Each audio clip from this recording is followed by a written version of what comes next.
کا معنی ہوتا ہے جس کو ہم کہتے ہیں دیوالیہ ہونا، دیوالیہ ہونا۔ اور یہ جو دیوالیہ ہونا ہوتا ہے یہ کیوں ہوتا ہے؟ یعنی کوئی ملک دیوالیہ کیوں ہو جاتا ہے؟ ظاہری سی بات ہے کہ آپ کو میں مثال دیتا ہوں۔ مثال کے طور کے اوپر آپ اس طرح کرتے ہیں کہ قرضہ لیتے ہیں بینک سے، اب اس کو واپس کرنے کی کچھ شرائط ہوتی ہیں، تو آپ اس طرح کہ آپ نے قرضہ لیا ہے، آپ نے کمپنی بنائی ہے، کوئی کمپنی آپ نے تعمیر کی ہے، اس کے اندر آپ نے کاروبار کام شروع کیا ہے، تو اس کے اندر آپ کو نقصان ہو گیا ہے، اب قرضہ آپ واپس نہیں کر سکیں، تو آپ اس طرح ہیں کہ آپ کے پاس باقی کوئی ایسی چیز بھی نہیں، نقصان ہو گیا ہے کہ آپ بینک کو واپس کر سکیں، تو اس صورت میں آپ کے اوپر یہ فیصلہ کیا جاتا ہے کہ اب اس کے پاس کچھ بھی نہیں ہے، عدالت آپ کو دیوالیہ قرار دے دیتی ہے۔ تو اس کے کچھ نقصانات ہوتے ہیں، اس کے کچھ نقصانات یہ ہوتے ہیں کہ آئندہ کے لیے آپ کو قرضہ بھی نہیں ملے گا، آئندہ کے لیے بینک آپ کو قرضہ نہیں دے گا۔ ظاہری سی بات ہے کہ آپ کا ریکارڈ صاف نہیں ہے، پھر جس وقت آپ دوبارہ قرضہ مانگنے کے لیے جائیں گے تو پھر آپ کو اپنا ریکارڈ صاف رکھنا پڑے گا، اور ریکارڈ آپ کا صاف ہوگا نہیں، کہیں گے کہ پہلے بھی یہ معاملات اس کے ساتھ ہوئے تھے، تو یہ مشکلات کا بھی آپ کو سامنا کرنا پڑتا ہے۔ یعنی آپ جو ادائیگیاں ہوتی ہیں نا، وہ ادائیگیاں اپنے وقت کے اوپر نہ کر سکے، اپنی جو ضروریات ہیں آپ اپنی ضروریات پوری نہ کر سکے، مارکیٹ کے اندر آپ کی ساکھ خراب ہو جاتی ہے، مارکیٹ کے اندر کیا ہوتا ہے، آپ کی ساکھ خراب ہو جاتی ہے۔ تو بالکل اسی طرح یہی ہوتا ہے کہ دیکھیں ہمارا جو ملک ہے یا کوئی ملک بھی ہے، تو اس کا جو امپورٹ ایکسپورٹ ہوتا ہے نا، یعنی برآمدات اور درآمدات، ان کے درمیان جس وقت توازن نہیں ہوتا، توازن کھو جاتا ہے۔ اب مثال کے طور پر ہم نے جو چیزیں منگوانی ہیں وہ بہت زیادہ ہیں، اور برآمدات ہمارے پاس جو ذخائر ہیں وہ مسلسل کم ہوتے ہوتے بالکل تھوڑے رہ گئے ہیں، تو اب کیا کریں گے، کیا صورتحال ہوگی؟ ظاہری سی بات ہے کہ ملک سے باہر اشیاء جاتی ہیں تو پیسہ آتا ہے نا ملک کے اندر۔ اب آپ سمجھ گئے نا دیوالیہ کس کو کہتے ہیں؟ تو بالکل یہی صورتحال بعض ممالک کے ساتھ ہوتی ہے، اور ہمارے پاکستان کے ساتھ بھی اس وقت جو حالات ہیں، ماہرین معیشت یہی کہتے ہیں کہ اس طرح ہونے والا ہے۔ بہرحال میری جو اپنی ذاتی وہ تحقیق ہے، تو اس کے مطابق میں یہ کہتا ہوں کہ ملک دیوالیہ ہوا نہیں ہے، لیکن ہونے کے قریب پہنچ چکا ہے۔ اس کے بعد پھر جو کچھ ہوگا وہ دیکھا جائے گا۔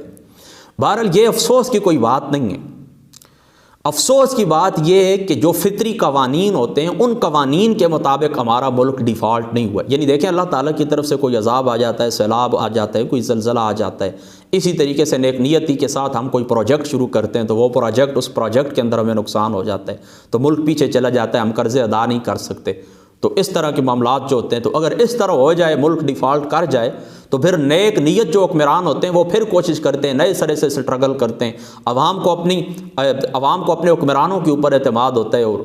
حکمرانوں کو اپنی عوام کے اوپر اعتماد ہوتا ہے، ان کا آپس میں کنٹریبیوشن ہوتا ہے، ایک دوسرے کے ساتھ محبت ہوتی ہے، وہ ایک دوسرے کے اوپر اعتبار کرتے ہیں، عوام اپنے کپڑے تک بیچ کر، سونا اتار کر، زیورات اتار کر حکومت کو دے دیتے ہیں، اور پھر وہ نئے سرے سے اپنے قدموں کے اوپر کھڑے ہو جاتے ہیں۔ تو ڈیفالٹ یورپین ممالک کی تاریخ کے آپ پڑھیں، ویسٹرن ممالک کی تاریخ آپ پڑھے ہوئے ہیں، پھر وہ اپنے قدموں کے اوپر کھڑے ہو جاتے ہیں۔ افسوس کی بات یہ ہے نا کہ یہ جو فطری قوانین کے مطابق ہم ڈیفالٹ نہیں ہو رہے، ہم ڈیفالٹ ہو رہے ہیں ان حکمرانوں کی عیاشیوں کی وجہ سے،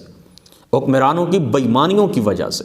کہ ان لوگوں کے کھانے کے لیے آج بھی سب کچھ ہے۔ آپ لوگ آٹے کی لائن کے اندر آپ کی بچیاں بیٹیاں بھی کھڑی ہو جائیں، اور یہ کس طرح اسی طرح بدمعاش ہیں، اسی طرح ان کی ایک ایک بیٹے کے ساتھ 40 گاڑیاں آتی ہیں جاتی ہیں، راستے بھی بند ہو جاتے ہیں۔ یہاں ہمارے اٹک میں آپ کو 2 دن پہلے کی بات بتاتا ہوں کہ ایک سرکاری افیسر تھے، میں ادارے کا نام نہیں لینا، وہ آئے ہیں شاپنگ کرنے کے لیے، ان کی بیوی اتری ہے ساتھ، ان کے سیکورٹی یعنی جو محکمے کے لوگ تھے وہ بھی تھے اپنی وردیوں کے اندر، وہ شاپنگ پلازے کے اندر، میں بھی وہاں پر ہی تھا، اسی مسجد کے لیے کچھ 1-2 لائٹیں مجھے چاہیے تھی، میں بھی وہاں پر تھا، اسی شاپنگ پلازے کے اندر ہی تھا۔ تو آپ جاتے ہیں، میں بھی جاتا ہوں، تو ہم کیا کرتے ہیں، جا کر قیمت معلوم کرتے ہیں نا، یہ کتنے کی ہے، یہ کتنے، چلو وہاں پر ٹھیک ہے قیمتیں درج بھی ہیں، کوئی وہ نہیں، لیکن پھر بھی اس طرح نا بازار کے اندر آپ جاتے ہیں نا، تو ہم پھر اس طرح کرتے ہیں نا کہ وہاں پر اس طرح نا کہ وہ شاپنگ پلازوں کے اندر جو بڑے ہوتے ہیں نا، تو وہاں پر جوتے ہیں، وہاں پر شوز ہیں، وہاں پر کراکری ہے، وہاں پر گولڈ ہے، کچھ بھی ہے، سامنے بالکل ٹکٹ ان کے اوپر، یہاں تک کہ یہ اس جیکٹ کے اوپر بھی ٹکٹ لگا ہوا ہوتا ہے، یہ 800 کی ہے، 900 کی ہے، اس کے اوپر لگا ہوا، تو ہم دیکھ لیتے ہیں نا، تو ہم اپنا بجٹ دیکھتے ہیں نا کہ یہ میں نے 1 خریدی ہے، 2 خریدے ہیں، 2 فلاں، تو یہ کتنا میرا بل بن جائے گا، تو اپنے بجٹ کے مطابق ہم خریدتے ہیں۔ اسی طرح بازار کے اندر آپ جاتے ہیں تو جہاں پر قیمت درج نہیں ہوتی، وہاں پر آپ اپنی مرضی سے، یعنی وہ کہتے ہیں کہ یہ، آپ کہتے ہیں نہیں، وہ کہتے ہیں یہ چیز 2000 روپے کی، آپ کہتے ہیں نہیں 1500 کریں، رعایت کریں میرے ساتھ، میں مسکین بندہ ہوں، میری اتنے حالات نہیں ہیں، وہ پھر کہتے ہیں چلو یار 100 کچھ تو آپ کرتے ہیں۔ تو وہ میڈم صاحب آئیں گے نا، تو انہوں نے کچھ بھی نہیں دیکھا کہ ارد گرد کیا ہے، بس چیزیں اٹھا کر، وہ چھوٹی وہ بنی ہوتی ہیں نا، وہ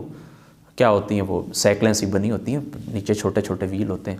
بڑی پیاری چیز ہوتی ہے، اب نام دیکھیں میرے ذہن سے ایک دم سکے، اس کے اوپر وہ ڈالتی ہیں چیز، کوئی پرواہ ہی نہیں ہے، وہ ملازم سرکاری وردیوں کے اندر وہ اس طرح کریں، بس تھوڑی دیر گزری ہے وہ ساری چیزیں مکمل ہوئی ہیں، وہ گئے وہ کمپیوٹر کے اوپر انہوں نے بل دیے، فوراً اس نے گڈی جیب سے نکال کے دی، کوئی پرواہ ہی نہیں ہے میں نے دیا کیا ہے، میں نے لیا کیا۔ تو ان لوگوں کی بدمعاشیوں کی وجہ سے یہ اپنے اخراجات کم کریں، آج بھی صرف اپنے اخراجات کے اوپر یہ کنٹرول کریں، اللہ کی قسم اٹھاتا ہوں غربت ختم، صرف اپنے اخراجات کے اوپر یہ کنٹرول کریں اور باقی چیزوں کو چھوڑ دیں۔ یہ ہمارے پیٹ کے اندر ایک روٹی کی گنجائش ہے، آپ وہ کس کی اولاد ہیں کہ آپ کے پیٹ کے اندر کتنی روٹیوں کی گنجائش ہے، آپ کیا کرتے ہیں؟ سوٹ ہم بھی یہ 400-500 روپے کا 1000 کا پہن لیتے ہیں، اسی کے اندر درس حدیث بھی دیتے ہیں، درس قرآن بھی، درس جمعۃ المبارک کا خطبہ بھی ہوتا ہے، مہمانوں سے بھی ملاقات کرتے ہیں، سب کچھ کرتے ہیں، تم کچھ اوپر سے آئے ہو کہ کپڑا تمہیں مہنگا چاہیے، جوتے تمہیں مہنگی چاہیے، گاڑیاں تمہیں مہنگی چاہیے۔ ہماری پوری زندگی ہو گئی، میں 17 برس ہو گئے میرے، میں بائک کے اوپر ہوں، تو تمہیں کیا ہے؟ تو اور کچھ بھی نہیں ہے۔ ہمیں جو افسوس کی بات ہے نا، ملک جو ڈیفالٹ ہونے کے قریب جا رہا ہے، یہ اللہ تعالیٰ کے وہ ہمارے اوپر وہ نہیں تھا کہ اللہ تعالیٰ کی ذات اقدس نے آسمان سے کوئی بلا نازل کی اور ہمیں اللہ تعالیٰ کی ذات اقدس نے، نہیں، یہ ان کی بدمعاشیوں کی وجہ سے ہو رہا ہے، اور پھر آگے امید بھی نہیں ہے، یعنی نیک نیت حکمران ہو نا تو ان سے تو یہ امید ہے کہ وہ آگے پھر کھڑے ہو جائیں گے، عوام بھی ان کے ساتھ ہے، ان کو تو عوام مرنے کی بد دعائیں دیتی ہے، ان کو تو عوام گالیاں دیتے ہیں حکمرانوں، کوئی بھی ہو، میں یہ نہیں کہ کسی پارٹی کی طرف کوئی بھی ہو،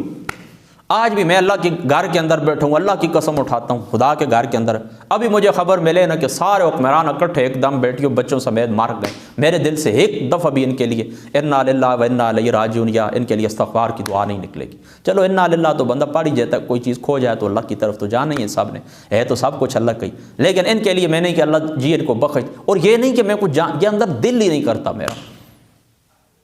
اندر دل ہی نہیں کرتا میرا کہ میں اس طرح کروں۔ یہ اس طرح ایک دن میں نے اکٹھے 3 مسئلے بیان کیے تھے نا، تو وہاں پر حکمران جو ظالم قسم کے لوگ ہوتے ہیں نا، ظالم حکمران، تو ان کے لیے میں نے یہ بات ثابت کر کے دی تھی آپ کو، غالباً درس قرآن کے دوران یا درس حدیث میں، میرا اب ذہن کے اندر نہیں، کہ ان لوگوں کے لیے بغیر ایمان کے دنیا سے چلے جائیں، اس قسم کی بد دعا کرنا ان کے لیے جائز ہے۔ وہ قرآن آپ سوشل میڈیا کے اوپر دیکھنا، وہ کلپ نکال کے آپ سن لینا، وارن پھر بھی آگے انشاءاللہ تعالیٰ جس وقت 8ویں پارے کے اوپر ہم پہنچیں گے تو میں آپ کو انشاءاللہ تعالیٰ وہاں سے پھر سنا دوں گا۔ تو یہ ان کی بدمعاشیوں کی وجہ سے اس طرح ہو رہا ہے، ڈیفالٹ ہو رہا ہے، ٹھیک ہے۔ ہاں باقی فطری قوانین اس لیے خف کی ہمارے، خطرے والی بات یہ ہے کہ پھر آگے کچھ اچھے کی امید بھی نہیں، آگے کچھ اچھے کیوں۔ آج میں دن کوئی سوشل میڈیا کے اوپر نا ایک خاتون کی پوسٹ پڑھ رہا تھا، غالباً ان کی ٹویٹ تھی، یا بڑی مجھے اچھی لگی، انہوں نے کہا حکمرانوں کے ساتھ تم ان کو کیا کہتے ہو؟ تمہیں راستے میں کوئی MNA مل جاتا ہے تو تم اس کو کیا کہتے ہو کہ ہمارے ساتھ سیلفی بنائیں، ہم آپ کے ساتھ تصویر بنانا چاہتے ہیں، تو اس کے ساتھ تصویر بنانے کی بجائے آنکھوں میں آنکھیں ڈال کر آپ ان سے اپنے حقوق کی بات کریں تو سمجھو شعور کی ابتدا ہو چکی ہے، انقلاب کا آغاز ہو چکا ہے۔ یہ کون لوگ ہیں؟ حضرت عمر فاروق رضی اللہ تعالیٰ عنہ، آپ کی ذات مقدس سے سوال ہو سکتا ہے کہ یہ آپ کا کرتا کیسے بن گیا؟ آپ حد مقرر کریں مار کی تو ایک لڑکی کھڑی ہو کر کہے کہ اللہ تعالیٰ تو قرآن میں اس طرح ارشاد فرماتا ہے، تو حضرت عمر یہ کیا چیزیں ہیں؟ اللہ کی قسم اٹھاتا ہوں کوئی اہمیت ان کی نہیں ہے، تم لوگ اس طرح کرتے ہو، خواہ مخواہ ان کو وہ اٹھاتے رہتے ہو، کوئی ضرورت بھی نہیں ہے، یہ تمہارے خون۔ پھر میں وہ جملہ دہراتا ہوں کہ ان کی یہ جو سیب کی طرح آپ کے چہرے سرخ نظر آتے ہیں نا، یہ آپ کا خون ہے، یہ آپ کا خون ہے، آپ کے دیے ہوئے ٹیکسوں سے یہ بدمعاشیاں کرتے ہیں، تو ان کے خلاف آواز اٹھائیں، تبدیلی ناگزیر ہے، تبدیلی ناگزیر ہے۔ یہ سارا قارونی سودی نظام، یزیدی قارونی نظام، استحصالی نظام، سٹیٹس کو نظام، اس کو دفع کر کے اس کی جگہ اللہ رسول کا نورانی قانون آئے گا، خدا رسول کی ہدایت کے اوپر مبنی قانون آئے گا انشاءاللہ تعالیٰ۔ تو پھر دیکھیں آپ جتنا آپ اس کا معاشی مساوات ہوں گی، جتنی آپ محنت کریں گے اتنا آپ کو ملے گا۔ یعنی اس طرح نہیں ہوگا کہ باقی کے پاس کروڑ روپے تو آپ کے پاس بھی کروڑ، اس طرح نہیں ہوگا، جتنی آپ محنت کریں گے اتنا آپ کو ملے گا، بس آسان سی بات ہے۔ دوسرا سوال جو ہے وہ یہ تھا کہ ہمارے گاؤں کے ایک